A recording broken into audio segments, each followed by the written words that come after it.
Good morning. Welcome to Expat Insights. I'm your host Raju Mandhyan. Here at Expat Insights, we take external views of internal successes by foreigners, expats and immigrants who have made Philippines their home. And sometimes we get lucky and catch a flying guru who passes by the Philippines. Today, Friday, is a very lucky day because in my presence in this little studio at the Mandarin, we have Sir Brian Tracy. Mr. Brian Tracy, he's a success guru. Talks about the psychology of achievement, and he has authored 55 books. He's a Canadian by birth and lives in California, and he was here in the Philippines and we caught him in mid-flight. So Brian Tracy, welcome to Expat Insights. Thank you. It's a pleasure to be here, Raju. Oh, it's such an honor to have you here. So, sir, may I call you Brian? Of course. Okay. So, can you start telling us a bit about yourself besides what I just said on TV? Well, I'm very much like every other person who is interested in success. We start off as failures. We start off with no money, maybe a bad childhood, maybe bad education. I had all of those. Working at low-level jobs, frustrated, unhappy. And then we find something that becomes a turning point for us. And from then our life changes and we become successful, much more successful. And then we want to share it with other people. We want to help other people. I say it's very much like going down the road, and we're all on the same road, everybody watching on the same road. Some of us are further down the road and of success, and what I do is I've gone down the road and I turn around and come back to tell the other people. No, there's a gold mine ahead. Yes. And the turning point for me was when I discovered that you can learn anything you need to learn to be successful in any area where you want to be successful. I've known people who have taken over their father's farm and the farm has never been that successful. And within a few years, because of studying agriculture and horticulture, they've turned the farm into an extremely prosperous farm by learning how. And another thing I learned was that all the answers have been found. If there's anything that a person wants to achieve, someone has already found the answer. You don't have to find a new answer. And everybody thinks, well, I am unique and different from anyone else in the world. Yes, of course you are. But the answers are the same. Thus you're saying that there is a process to success. Yes. There's a method, a technique. Yes, and it has been discovered over and over again. And it's very simple. Yeah. It's not easy, but it's simple. So the starting point is to decide what you want. And, okay. And most people don't know what they want. They want many things, but they are not really clear about what they want. Successful people are absolutely clear and focused on what they want in each area of their lives. And then the second thing is say, how am I going to get there? What are the steps? And that's where you go and you ask experts. You look at other people who are achieving what you want to achieve. You read the books. You ask them personally. You listen to their talks. And they will tell you. This is what I discovered. It's almost like the cooking shows on television where they have cooks. They're very popular. Okay. I don't watch them, but they show you how to prepare a dish. And they show you the ingredients, and they have a camera on it, and they show you how to put these ingredients together, and they mix it, and they prepare the dish. And if you want the recipe, you can call the internet site. It's not a miracle. These are professional cooks who have learned these recipes, usually from someone else, show other people how to do it. Well, success is very much like a recipe. If you want to be, there's a recipe for success in selling, in management, in business, in building a business, in raising happy children, in living a long, healthy life. And these have all been discovered. So what I found at a very early age is that if you do what other successful people do in any area, you soon get the same results. So that's what I devoted my life to doing. And you go back and up. So you mentioned 3 steps. Number 1, you said know what you want. Yes. 2, have a plan. And 3, ask and do. Ask and do, right? Yes, Yeah. So again, I don't usually ask a why question here. And you did mention that you have to turn around and go help a lot of people. Why is it that so many people still struggle? Why is it that so many people are still in the rat race? What are they not doing right yet? Well, they really haven't learned the right recipe. They have learned it or they haven't? No, they have not. Okay. Because if they had, you know, in the Bible there's a beautiful line that said, "By their fruits you shall know them." And what it basically means is you can tell what is going on inside a person by looking at their outside life. And if a person is prepared and knowledgeable and skilled, then they are getting good results. And if they're not getting good results, it's because they're just simply have not learned the important things, and they're not doing the things. The unfortunate thing is that most people, Raju, are lazy. Yeah. And they do everything possible to cover it up. Mm-hmm. But the fact is that they are lazy. They are looking for an easy way. And that's why whenever someone says, "Oh, here's a trick to becoming rich. Here's a fast way to become rich or to make a lot of money. Or even here's a fast way to lose a lot of weight if you want to be thin." Mm-hmm. Well, there's always people who want to believe that. Now, you and I know I wish I knew. Thank you. that it's not possible to be successful easily. You have to work a long time, and you have to learn a lot of things. And you usually achieve your success in a very different way than you thought. But you keep trying different things. And so successful people are hard workers as well. 85% of people who have started at nothing and become successful will say, it was just because of hard work and persistence. Is I was willing to work hard and I was not willing to give up. So I suppose by hard work you don't mean physical manual work. You mean more than that. You mean mind and intelligence put into the process. Today, virtually all wealth is wealth of the mind. Right. Is we become wealthy with ideas and applying ideas to our work. The ideas themselves are of no value. The application of the ideas are worth a lot.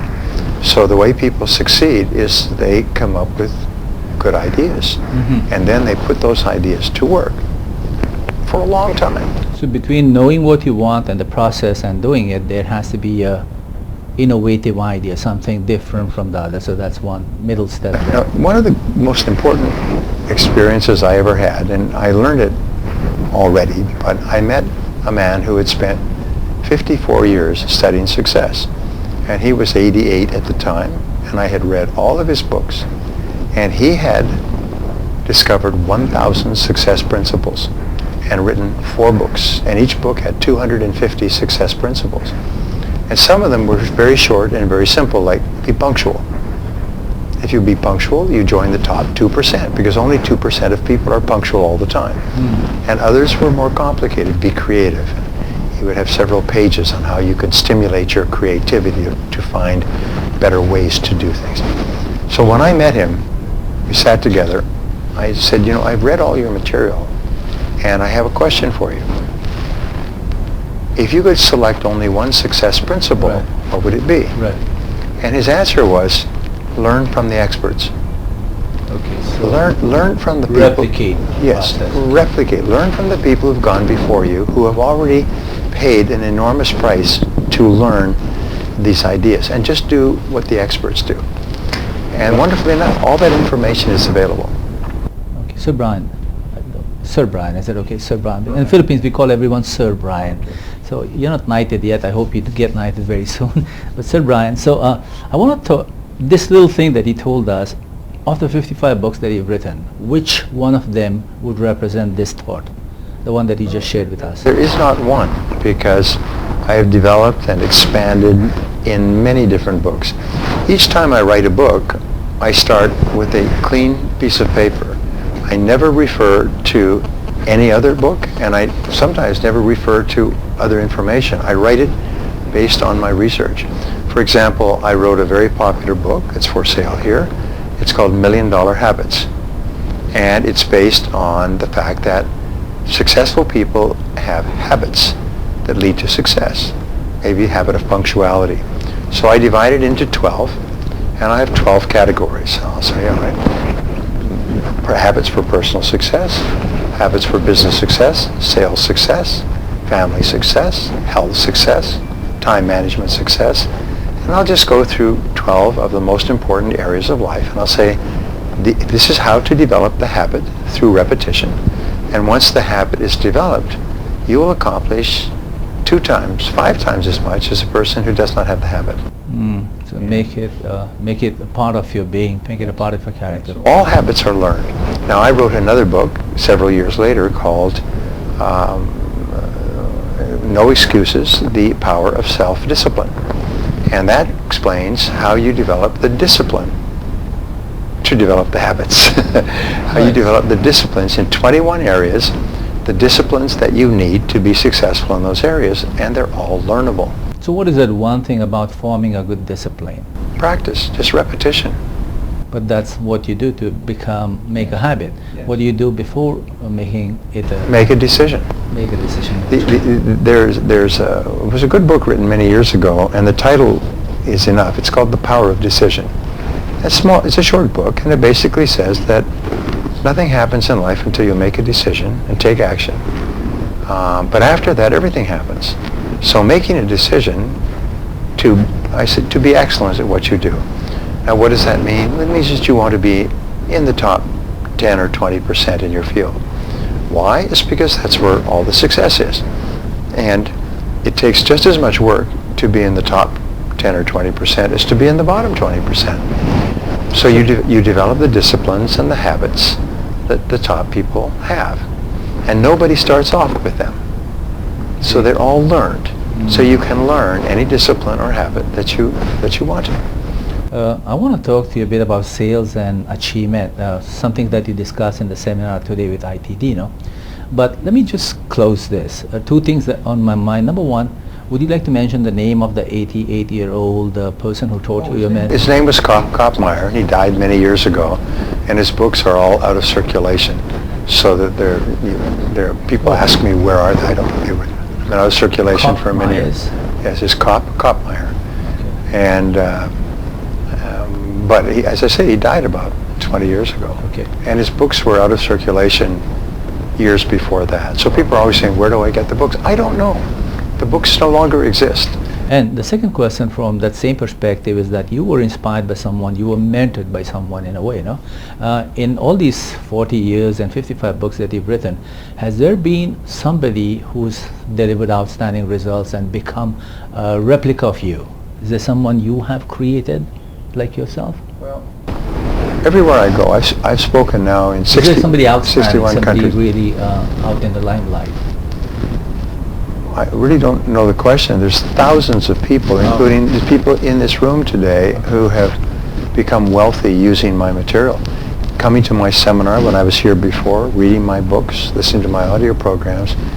There are so many thousands of people who have used these ideas. But one success story I'm very proud of is once there was a man who was teaching yoga in a yoga studio in Vancouver, British Columbia. And his name was Chip Wilson.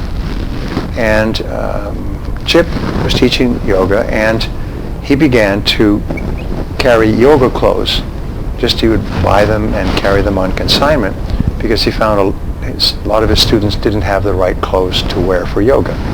And then he found that the clothes that they were wearing were really not that good. The seams would tear. They didn't stretch. Well stretching. Yeah, well stretching. So he decided that he would develop a line of clothing. And he called his company Lululemon. Well, at this point when he was teaching yoga, he read my book and he began to listen to my programs because we used to teach it in Vancouver. And he told me this. He said, your programs transformed my life. These ideas from maximum achievement, maximum performance, it changed my life, and I realized I could do much more than be a yoga instructor.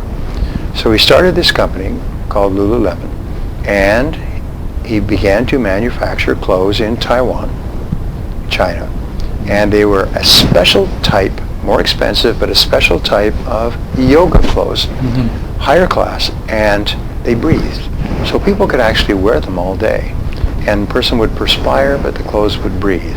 The clothes were elastic so that they would move. So people would often go to work, and then at lunchtime they would go and exercise. Or they would go after work and they'd go to yoga. And they wouldn't have to change their clothes, and the clothes would not smell. And they started to become very popular. And finally he opened his first store in Vancouver, British Columbia. Today, Lululemon He is doing about $900 million a year in business. Yes, out of British Columbia too. Yes, it is traded on the New York Stock Exchange. Yeah. Chip Wilson is a billionaire. He's one of the richest men in the world. And everyone in the entire company, which is now all over North America, is trained in the Brian Tracy programs as soon as they start. When I've spoken to them, they say, you are a legend in Lululemon, because the entire company is based on your teachings, and it's $1 billion company. So Brian, let's a little break. Example. Yeah, let's take a little break. Yeah, our first 15 minutes are up. After the break, I wanted to ask you about sales, but I'll skip sales and we'll go into achievement. We'll stay on the topic. Is that okay? Sure. So let's stay with Sir Brian Williams. We are talking about maximum achievement. This is Expert Insights. I'm your host Raju Mandhyan. We'll be back right after the break. Stay watching.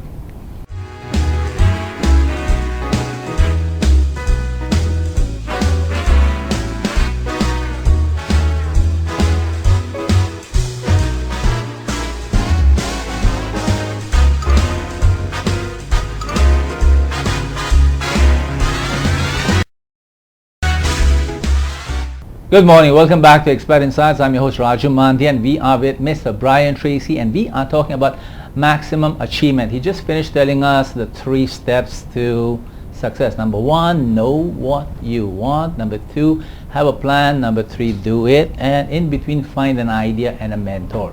So I'm going to take up a question about how to find a good mentor. You did mention it this morning, Mr. Brian. So how does one go about finding someone to follow, replicate? How do I choose you to be my guru mentor? Well, first of all, I have to understand that successful people are very busy. And I get approached every week, 3 or 4 or 5 times, by people saying, I want you to be my mentor. And I have to say, I am sorry, I mentor my own children. I don't have time to mentor anybody else. I just simply do not have the time. And yet I can be an indirect mentor.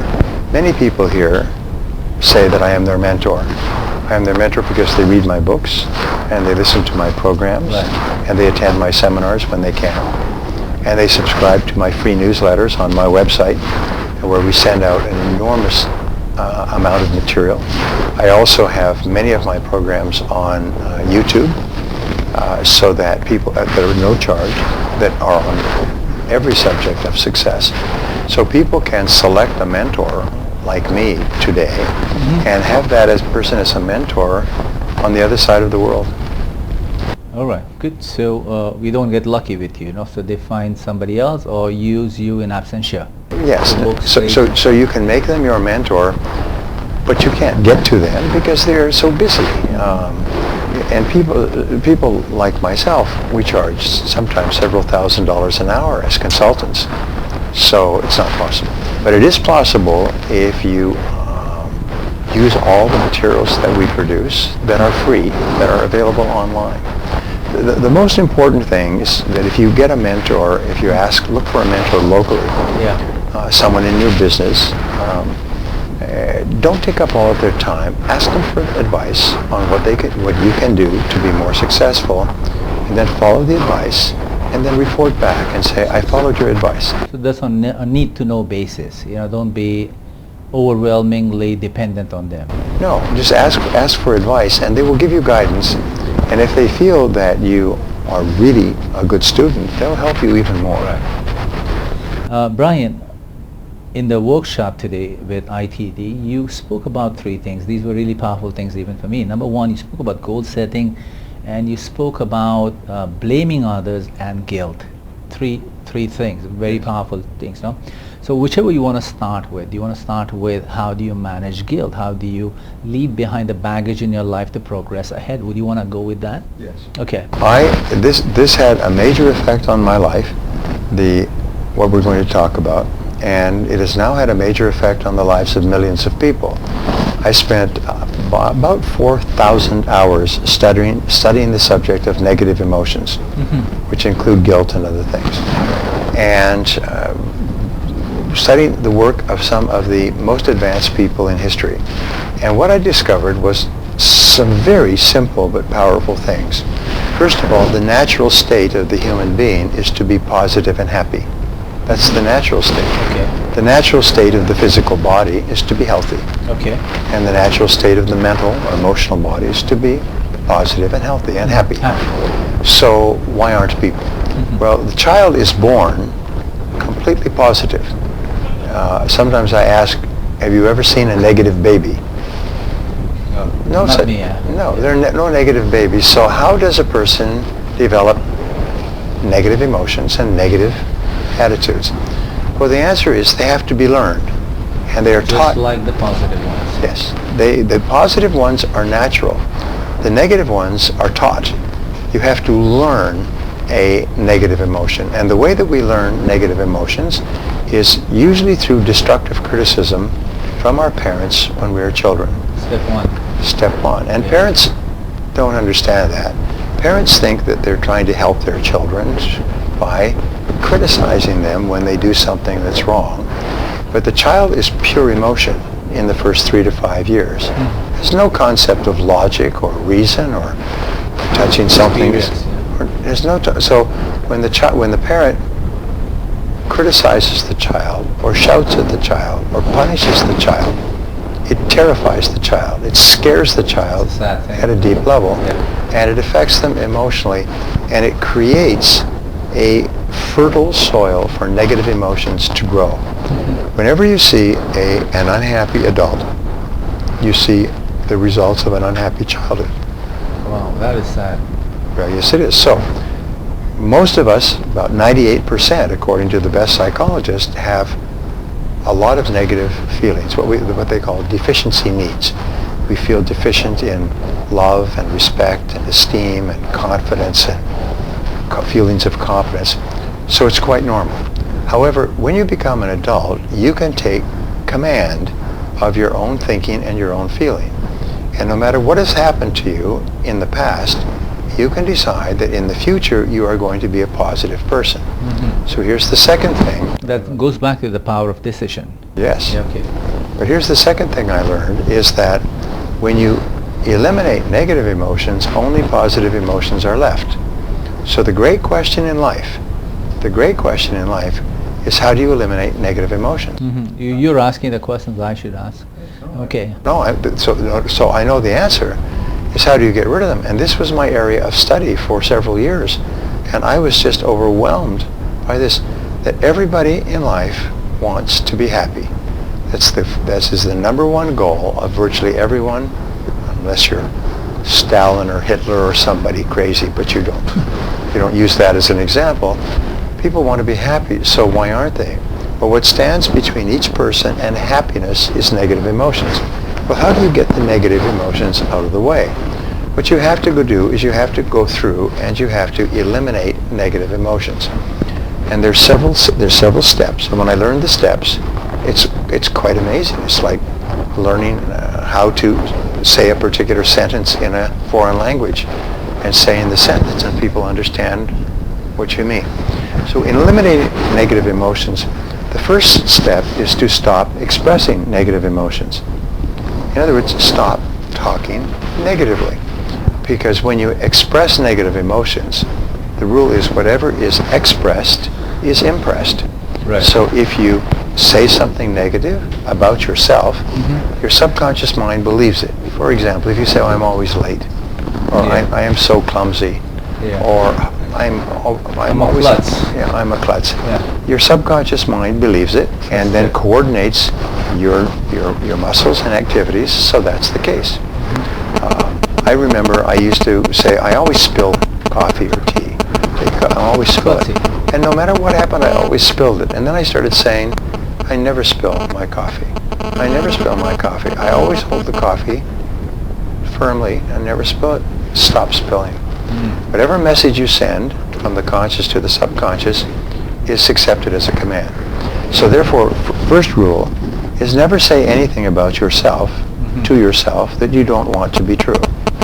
The second rule is don't allow anyone else to say anything to you about yourself that you don't want to be true. And you just simply refuse. You say, that's not true. Please don't say that because I am not always late. I am late this time. And I was late this time because I had a flat tire. But I'm not always late. Actually, I'm usually quite... I'm late this time for this specific valid reason. And it's another thing that we found is that successful people realize if they make a mistake, it's limited to the one mistake. Unsuccessful people make a mistake and they think it's a general expression of their whole life.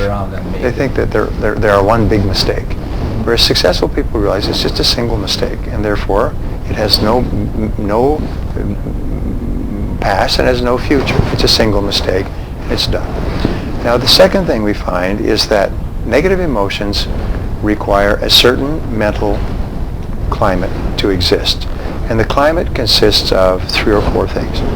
Number one is called inward considering, or personal consideration, where we are very sensitive to the opinions of other people. And we're very concerned about what other people think. And so if we're very concerned about what other people think... Is that called external locus of control? It can be an external locus of control as well. Is we allow what other people say to affect our feelings. So if I say to you, that's a terrible pair of pants. Yeah, a terrible pair of pants. It's a very ugly suit that you're wearing. You say, well, in your culture you may wear something blue. In our culture, black is black is beautiful. In other words, you just ignore it. It has no effect on you. It's a point of view. But most people, because of early criticism in childhood, are very sensitive as adults. And they're very sensitive not only to the expressed opinions of others, but to the potential opinions of others. Most people, and I mean most, are paralyzed to a certain degree from doing something because they're afraid someone else may not approve. Well, who will not approve? Well, I don't know, but somebody may not like it. So they don't try new businesses. They don't get involved in new opportunities. They're afraid that someone will disapprove. If their parents have been very negative, many people grow up and they won't try anything that they think their parents might disapprove of. So they stay at low levels. I knew a man once who was very ambitious, and he was in sales, and he would work very hard at the beginning of the month until he earned $2,400. And if he earned that by the end of 7 or 8 days, he would stop working. And his manager kept asking him why. He would make excuses. He would take time off. Well, finally he admitted that his father had never earned more than $2,400 a month in his life. And he felt that he couldn't earn more than his father did, or his father would disapprove.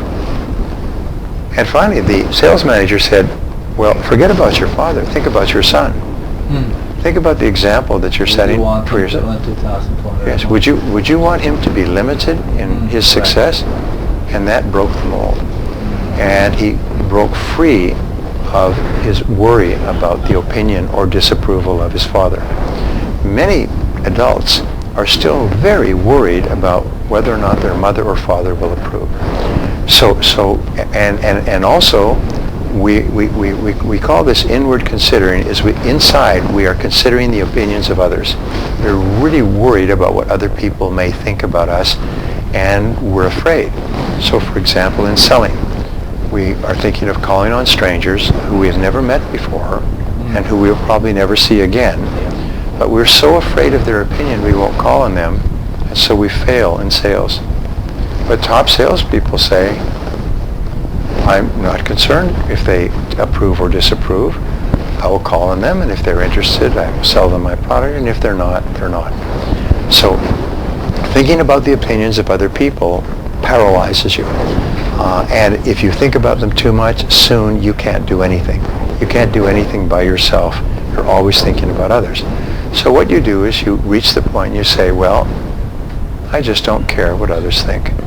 And this is one of the great things. People say, can you live that way? Yes. It doesn't mean that you're rude. It just means that you don't care about other people's thinking. So what we have found in the psychological research done in the 20th century is that the self-actualizing people, the highest people, are completely non-defensive. What is called in one school a fully functioning person, a person who's totally positive and confident, is non-defensive, and they don't defend themselves. You say, boy, that's an ugly suit. You say, well, yes, what else? You say what else? You don't defend it. You don't say, well, or you say your suit doesn't fit that well. So. Or I don't react and saying yours is worse than mine. Just don't care. That's your opinion. I don't care. And it's not easy. I'm not saying this is easy. If it was, everybody in the world would be happy. Now, here's the second thing that holds us back is identification. Identification means we take things personally. Something happens and we react personally. Women are very easy to become victims of this. Yeah.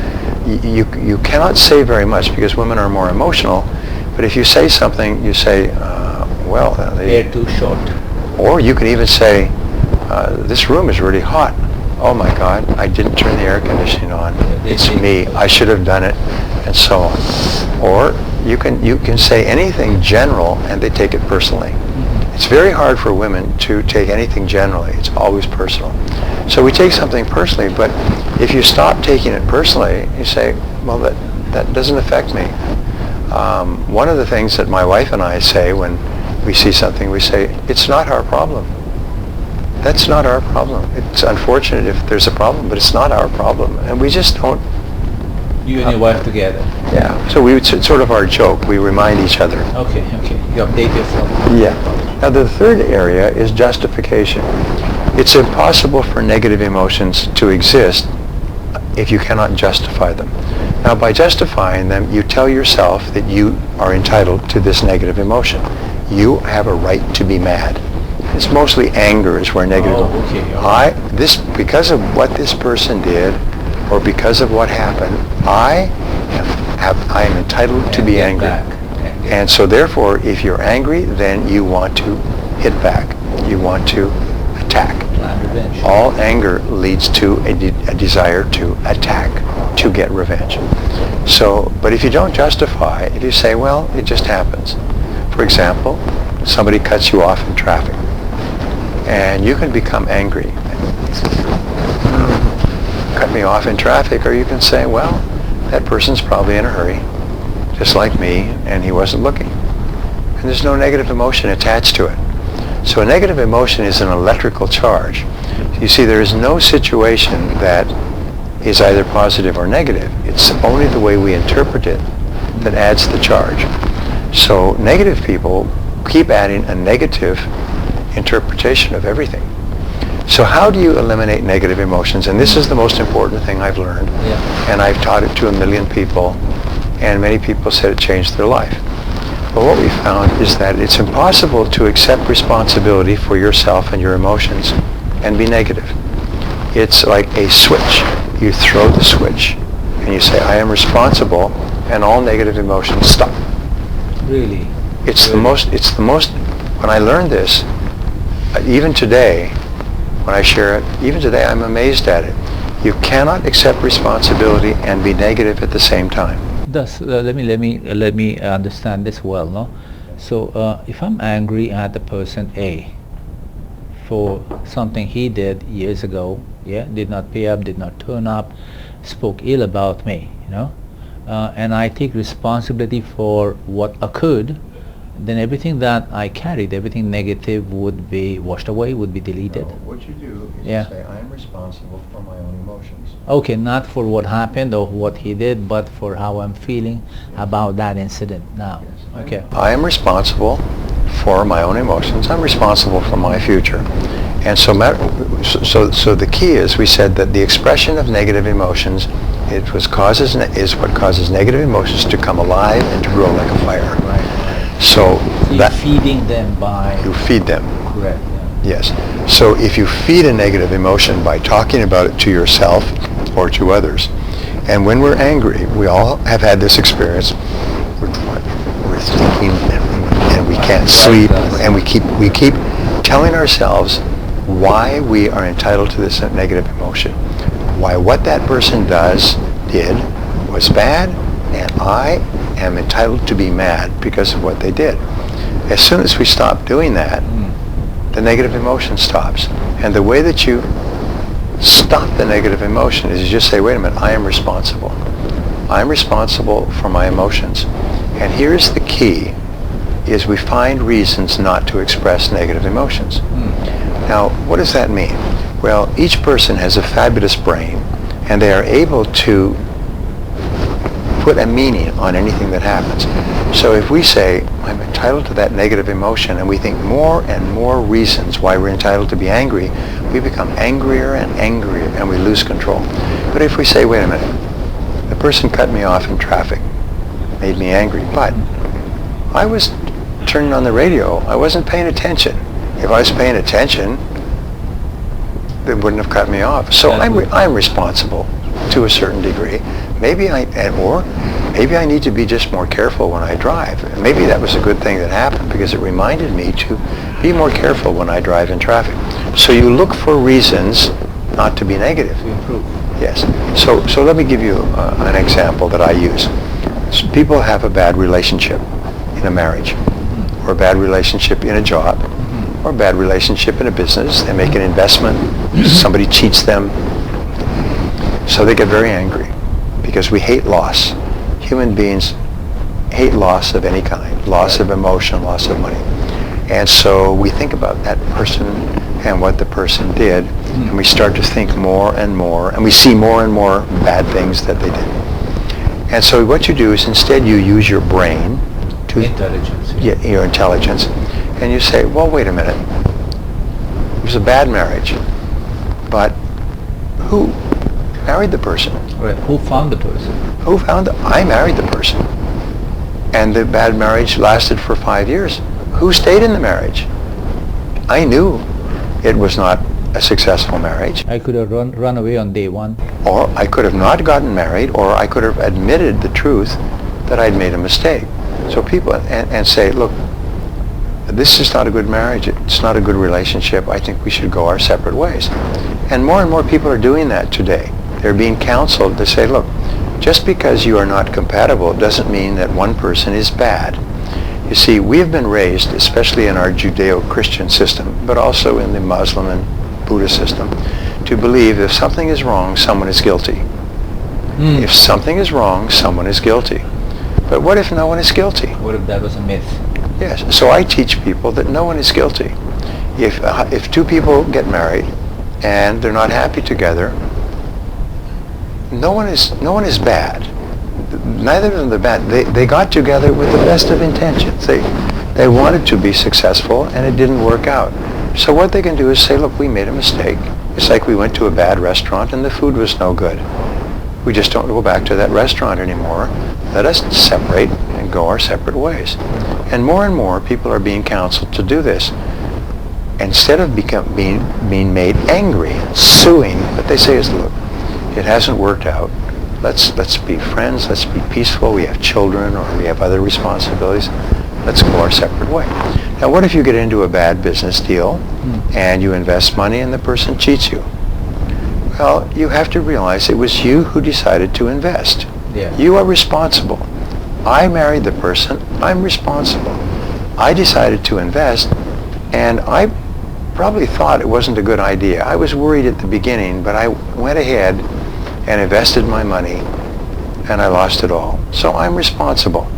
Now, the other person could be dishonest or incompetent or anything. Or maybe that's just that the business was not the right one. Or business is not the right one, but you're responsible because you made the decision to get in there. And you say, that's okay, and you just let it go.